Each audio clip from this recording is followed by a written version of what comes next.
Bonjour et bienvenue dans votre édition locale de la Loire. Dans un instant, nous vous parlerons d'un projet photographique ici à Firminy, un projet qui a réuni l'ensemble des habitants de cet immeuble du Corbusier.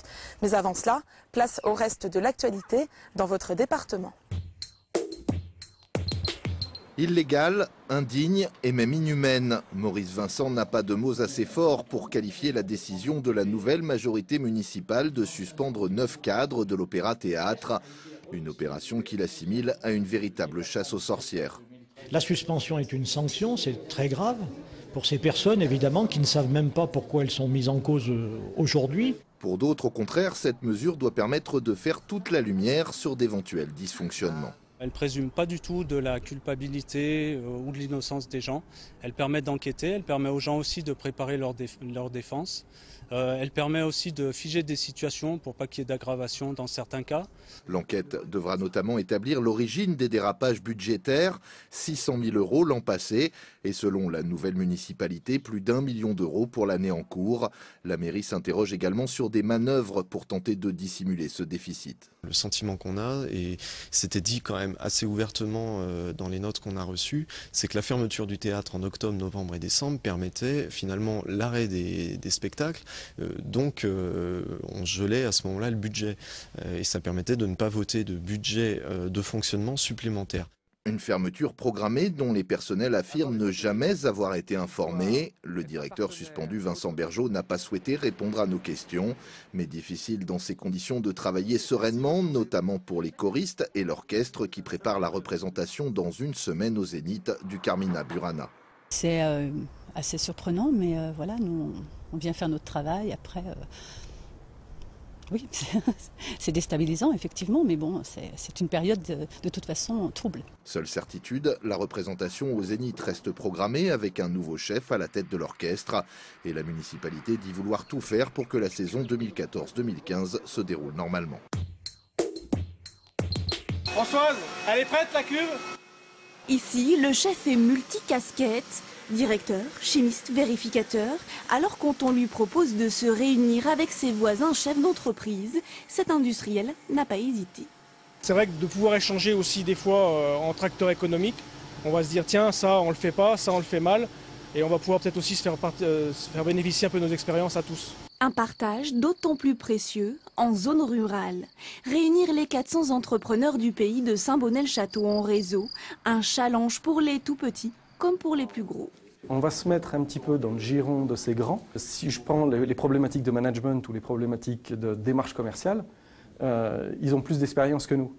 Donc c'est aussi aller chercher un petit peu leur énergie en leur amenant aussi de notre énergie, parce qu'on a des savoirs qui leur sont nécessaires. Première étape, la création d'un site internet, un annuaire en ligne pour plus de visibilité, car tous ne se connaissent pas. Pour cet architecte, ce sera la fin de nombreux casse-têtes. Parce que des fois, il y a certains corps de métier qui sont un peu plus difficiles à trouver et on n'a pas forcément connaissance du jeune carreleur qui vient de s'installer sur le territoire. Derrière ce club, la communauté de communes. Elle veut aller plus loin que le simple aménagement de zones industrielles.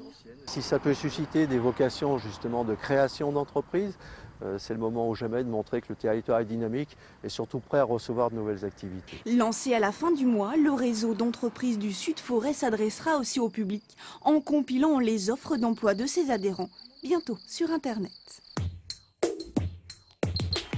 Les 5 de Roanne définitivement relaxés. Ces syndicalistes étaient poursuivis pour avoir en 2010 tagué les murs de la sous-préfecture lors des manifs contre la réforme des retraites. Ils avaient refusé de se soumettre à des tests ADN. Le tribunal de Roanne avait en décembre dernier prononcé leur relax, mais le procureur général près la cour d'appel avait fait appel de cette décision. Appel non recevable. L'affaire est donc close après 43 mois de poursuites et démarches judiciaires. Avec leur victoire 2-0 face à Montpellier, grâce au but d'Amoma et d'Erling, les Verts se sont assurés au moins le tour préliminaire de l'Europa League. Côté mercato d'été, avant l'heure, Laurent Batles est pressenti pour devenir directeur sportif du club de Luznac, promu en L2, et Julien Sablé, actuellement à Bastia, pourrait revenir à la SSE pour intégrer l'organigramme du centre de formation. Comme promis, retour à Firminy et nous sommes plus précisément en plein cœur de l'église Saint-Pierre, un des sites du Corbusier. En ce moment, on y trouve cette grande fresque avec 200 vues au total. Toutes ces vues ont été prises depuis les appartements de l'unité d'habitation Le Corbusier.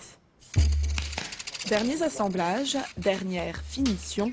Pour David et Brigitte, il est l'heure de dérouler leur fresque. Une promenade photographique comme une reconstruction de l'immeuble du Corbusier, étage par étage.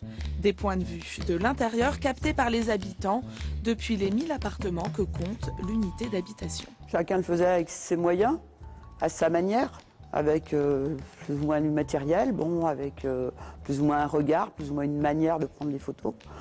Donc effectivement, on a tout à fait respecté ce qui nous a été donné. On l'a respecté.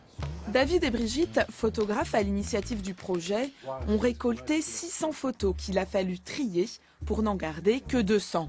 Un travail collaboratif qui remonte à 2012. Fatih a participé au projet, aide-soignante et peintre à ses heures. Elle vit au Corbu depuis 17 ans. Chacun a sa vision de voir les choses à travers sa fenêtre. Moi, j'ai vraiment ressenti beaucoup de choses à travers ces photos et puis j'ai appris à voir comment était la personne.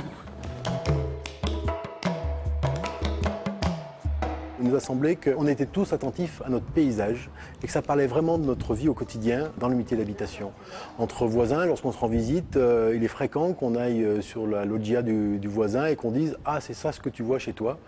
Et on avait envie de parler de ce point de vue qui était personnel, qui était intime. Cette fresque d'1,80 m par 4 est itinérante à travers les différents sites. Le Corbusier de Firminy.